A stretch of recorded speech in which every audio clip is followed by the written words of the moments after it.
Assalamualaikum warahmatullahi wabarakatuh. Saya Rina Melati dari Sastra Indonesia Rombel 1 dengan NIM 21114200011. Di sini saya akan mempresentasikan hasil analisis saya terhadap karya sastra yang berupa novel. Di sini saya akan mempresentasikan hasil analisis saya terhadap karya sastra yang berupa novel menggunakan pendekatan teori psikologi sastra. Sekilas mengenai novel yang akan saya bahas, di sini saya akan menganalisis mengenai novel Negeri Vanoranja karya Wahyu Ningrat bersama 3 kawannya dengan menggunakan teori psikologi sastra. Sebelum masuk ke pembahasan, alangkah lebih baiknya kita mengetahui apa itu karya sastra. Karya sastra ialah ciptaan yang disampaikan dengan komunikatif tentang maksud penulis untuk tujuan estetika. Karya-karya ini sering menceritakan sebuah kisah dalam sudut pandang orang ketiga maupun sudut pandang orang pertama, dengan plot dan melalui penggunaan berbagai perangkat sastra yang terkait dengan waktu mereka. Karya sastra dikenal dalam 2 bentuk, yaitu fiksi dan non-fiksi. Di sini saya akan mengupas mengenai novel. Novel sendiri berarti salah satu jenis karya sastra yang berbentuk prosa. Kisah di dalam novel merupakan hasil karya imajinasi si pengarang yang membahas mengenai permasalahan kehidupan seseorang atau berbagai tokoh, bahkan bisa pemainnya itu sendiri. Sekilas mengenai novel yang akan saya bahas, novel Negeri Vanoranja ditulis oleh Wahyu Ningrat, Ade Widiarsa, Anissa Rijadi, dan Rizky Pandu Permana. Novel ini terbit pada tahun 2014 pada cetakan edisi kedua, tepatnya pada bulan Juni, diterbitkan oleh penerbit Bentang. Novel ini sudah difilmkan dan dimainkan oleh 5 pemain. Di dalam novel ini mengisahkan mengenai cara memaknai hidup, cita-cita, perjuangan dan cinta dikala kita jauh berada di negeri orang. Selanjutnya kita akan masuk kepada pembahasan dengan psikologi sastra. Sebelum itu, kita perlu tahu dulu apa itu psikologi sastra. Psikologi sastra menurut Endaswara ialah kajian sastra yang memandang karya sebagai aktivitas kejiwaan, akan menggunakan cipta, rasa, dan karya dalam berkarya. Karya sastra yang dipandang sebagai fenomena psikologis akan menampilkan aspek-aspek kejiwaan melalui tokoh-tokoh. Jika kebetulan teks berupa drama maupun prosa.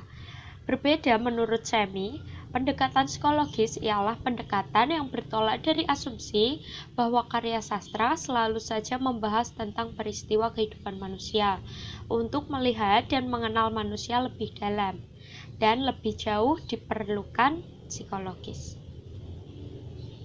Di sini saya akan menggunakan psikoanalisis sebagai pendukung pendekatan teori psikologi sastra saya untuk menganalisis novel Negeri Vanoranja.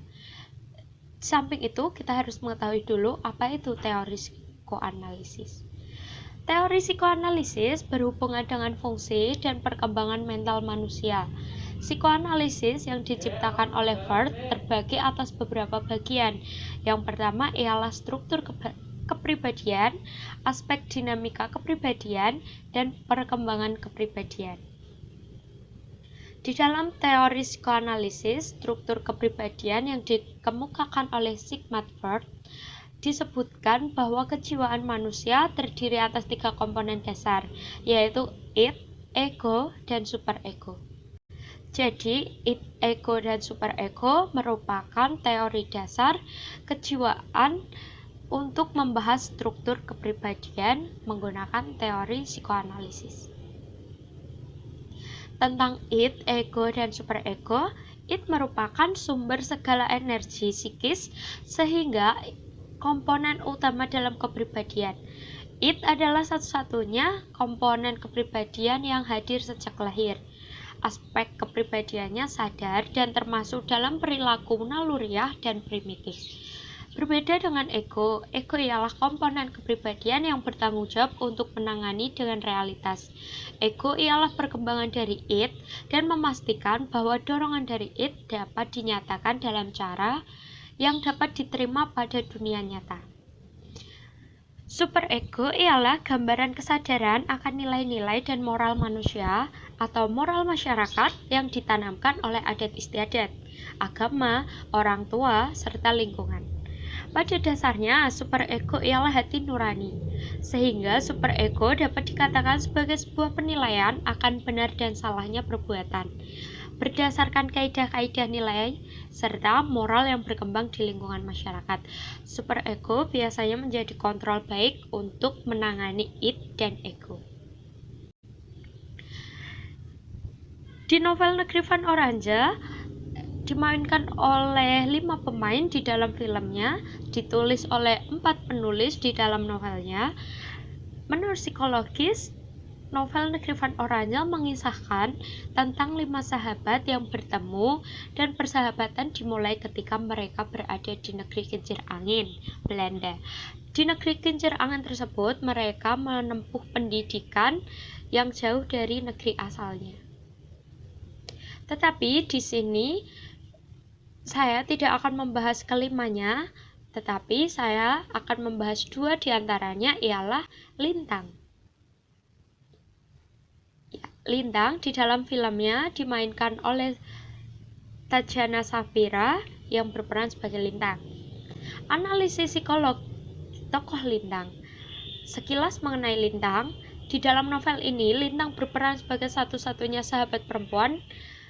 Di sini Lintang terlihat menonjolkan sifat ceria, ramah, dan suka berkawan. Pada dasarnya Lintang merupakan perempuan dan Lintang berpikir bahwa dirinya menyukai Gary sahabatnya, tetapi di sisi lain dirinya juga mempunyai kekasih yang bernama Jeroen. Jeroen sendiri merupakan seorang bule. Dapat dilihat dari kutipan yang menunjukkan bahwa Lintang mudah bergaul dan akrab. Wah, dari Indonesia ya? Lintang bertanya. Keempat cowok itu terkejut dan menoleh mencari sumber suara feminim dan ceria yang tiba-tiba muncul. Dikutip pada halaman 14 dalam buku novel Negeri Van Oranje. Meskipun selalu ceria, Lintang adalah perempuan biasa yang terkadang menunjukkan sifat manja dan kekanak-kanakan. Terlihat dari kutipan teks, hari H-2 hari, Lintang pun ngambek berat. Walhasil seharian inbox Lintang dibanjiri soral dari Agaban. Segala upaya dikerahkan untuk membujuk Lintang yang ngambek. Agaban merupakan nama dari grup kelima sahabatnya tersebut. Psikologi kepribadian tokoh Lintang. Lintang berkata, Lintang cekikikan membayangkan wujud ketiga lelaki unik yang ditemuinya kemarin. Si Ikal yang hitam dan atletis, si Trendy yang agresif, dan si Brilian yang polos. Lalu ada seorang lagi, si Tampan yang flamboyan. Entah kenapa seorang ini membuatnya penasaran. Dari keempat laki-laki itu, hanya Gary yang sampai detik ini belum menghubunginya di dunia maya. Padahal kemarin semua sudah saling menukar ID Messenger. Dalam kutipan peristiwa di atas, Lintang sudah mulai tertarik dengan Gary. Sosoknya yang berbeda dibanding ketiga lelaki yang lain cenderung lebih dewasa membuat Lintang merasa nyaman. Dan disitulah mulai muncul id atau keinginan untuk lebih dekat dengannya. Tetapi di sisi lain, Lintang berpikir bahwa dirinya sudah mempunyai pacar, yaitu Jeroen. Id dan ego Lintang di sini sudah mulai bertemu.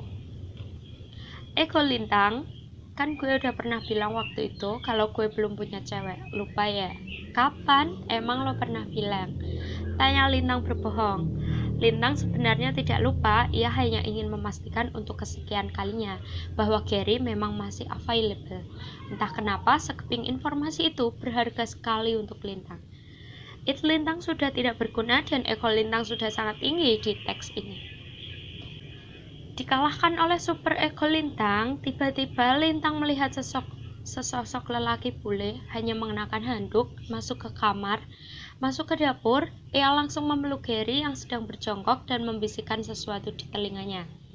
Gary berbalik, tersenyum kecil, dan tak lama mereka berciuman dengan mesranya. Di sini super ego Lintang sudah tidak bisa menangkap bahwa Gary seorang gay. Itu merupakan keterkaitan ego dan super ego Lintang. Berawal ketertarikan Lintang yang mencintai Gary dan berhasrat untuk memilikinya. Di sini Lintang sudah mulai muncul. Hal ini dapat diterima ego dan tidak ada kecemasan ataupun ketegangan dalam hati Lintang karena sudah berpisah dengan Jeroen yang dulu merupakan kekasihnya. Di sini ego Lintang berpikir bahwa dia sudah berpisah dengan Jeroen, maka ia berhak pula untuk mencintai Gary. Ketertarikan Lintang pada Gary ini yang membuatnya mengalami suatu guncangan ketika ia melihat Gary berciuman dengan seorang lelaki. Hal ini tidak dapat diterima oleh super ego Lintang karena dalam benak Lintang, gay merupakan sesuatu perilaku yang tidak normal. Lintang dengan super egonya, super ego muncul ketika Gary menenangkan Lintang ketika yang kuat untuk merangkak masuk dalam obrolan Jeroen dan Wulan. Di dalam teks tersebut, dalam kutipan teks tersebut, ego Lintang sudah mulai tinggi bahwa Lintang cemburu melihat Jeroen, mantan kekasihnya, berbincang-bincang dengan Wulan yang merupakan orang lain. Tetapi di samping sisi lain, Lintang mempunyai Gary untuk menenangkannya. Jadi di sini super ego Lintang sudah memaafkan keadaan. Tokoh selanjutnya ialah Banjar. Analisis psikolog tokoh Banjar. Sekilas tentang Banjar, Banjar adalah sosok laki-laki yang bertanggung jawab dan berkemauan keras. Ia akan berusaha semaksimal mungkin demi mendapatkan apa yang diinginkannya. Bahkan berani menghadapi resiko yang mungkin saja terjadi. Misalnya saat ia menerima tantangan dari sahabatnya, Gus, untuk meneruskan kuliahnya di luar negeri sebagai mahasiswa yang pas-pasan. Padahal Banjar di negeri sendiri di Indonesia merupakan anak orang kaya dan sangat berkecukupan. Tetapi menerima tantangan dari sahabatnya Gus, Banjar berkemauan keras untuk menjadi mahasiswi yang pas-pasan. Terlihat dari kutipan teks, jarum jam hampir menunjukkan waktu tengah malam saat Banjar membuka pintu kamarnya dan langkah gontai sehabis kerja. Bekerja di restoran sampai pukul 10 malam, dilanjutkan side job tambahan mengepel 11 ruang kelas, setara dengan satu sequel serial Mission Impossible dari halaman 295. Di sini terlihat bahwa Banjar benar-benar menjadi mahasiswa yang pas-pasan karena Banjar harus mencari uang tambahan untuk menghidupi dirinya di negeri orang. Psikologi kepribadian tokoh Banjar. Banjar terlihat dari kutipan, "Ah goblok lo Jar, ngapain juga lo biarin mereka jalan berdua." Banjar mengutuk diri. Buat Banjar ada sesuatu pada diri Lintang yang menarik bagai magnet. Gayanya yang dominan, penampilannya yang sporty cenderung cuek, suaranya yang menyegarkan, seperti hujan gerimis sore di kota kembang. Entah kenapa, sejak tiba di Belanda, baru Lintang seorang yang mampu mengalihkan Banjar dari kita. Kita ialah mantan kekasih Banjar yang sangat dicintainya. Di sini, Banjar berperan sebagai kontrol perasaan Banjar kepada Lintang. Ego tokoh Banjar terlihat dari teks Hey Sketch. Hey Sketch berarti Hai sayang. Lintang menyambut pacarnya dengan ciuman di pipi. Wicak dan Banjar langsung kecewa begitu mengetahui identitas Jeroen. Oh, Lintang sudah punya pacar ya, nggak heran sih. Dari teks tersebut terlihat sekali Banjar sangat kecewa akan kenyataan bahwa Lintang sudah mempunyai pacar.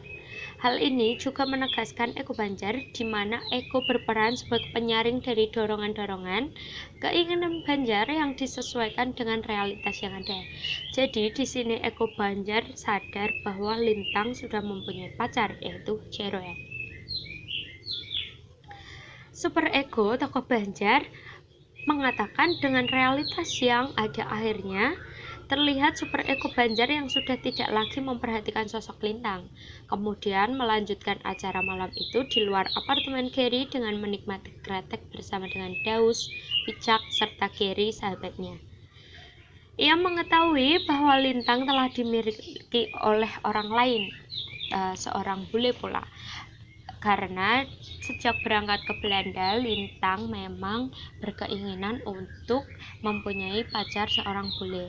Jadi di sini super ego Banjar menyadarkan Banjar bahwa bukan dirinya lah yang pantas untuk Lintang.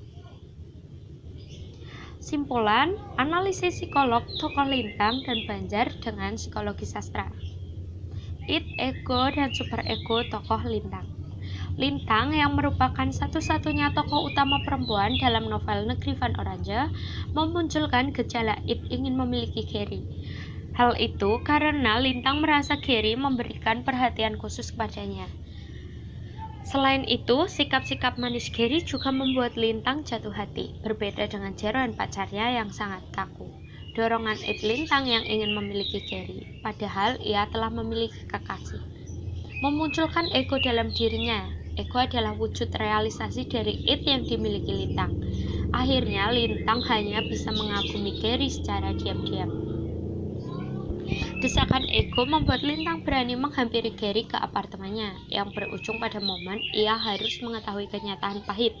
Sosok yang dicintainya, yang dianggap gentleman, rendah hati, baik hati, menyukai sesama jenis alias gay. Seketika itu, dorongan id yang kuat dan ego yang menyalurkannya memunculkan adanya struktur kepribadian superego. Kontrol superego pada tokoh Lintang. Superego bersifat sebagai kontrol terhadap adanya dorongan-dorongan dari id dan ego pada diri manusia yang mengalami konflik. Fungsinya menentukan berdasarkan moralitas apakah sesuatu itu baik atau buruk. Id, ego, dan superego tokoh Banjar. Banjar merupakan salah satu tokoh yang cukup sering menghabiskan waktu bersama Lintang, hingga Banjar merasa bahwa dalam diri Lintang terdapat kemiripan dengan Gita, kekasihnya yang dulu. Dari sinilah ego Banjar mulai menyusun rencana dan berupaya untuk mendapatkan perhatian Lintang. Tetapi pada akhirnya segala tindakan ego Banjar berujung sia-sia sebab Lintang tidak memilih. Superego Banjar, di sini superego Banjar memiliki peran bahwa hal ini membuat superego dalam diri Banjar bergejolak dan memutuskan untuk tidak lagi memperjuangkan cinta Lintang. Ditambah lagi ia sadar akan saingan berat yang ada di depan mata, yaitu Gary sahabatnya yang sangat berbanding terbalik oleh dirinya. Akhirnya superego Banjar menuntunnya untuk memposisikan diri sebagai sahabat baik untuk Lintang. Sekian presentasi dari saya mengenai analisis novel menggunakan psikologi sastra. Kurang lebihnya mohon maaf, jika ada yang kurang mohon dilengkapi, jika ada yang salah mohon dimaafkan. Terima kasih.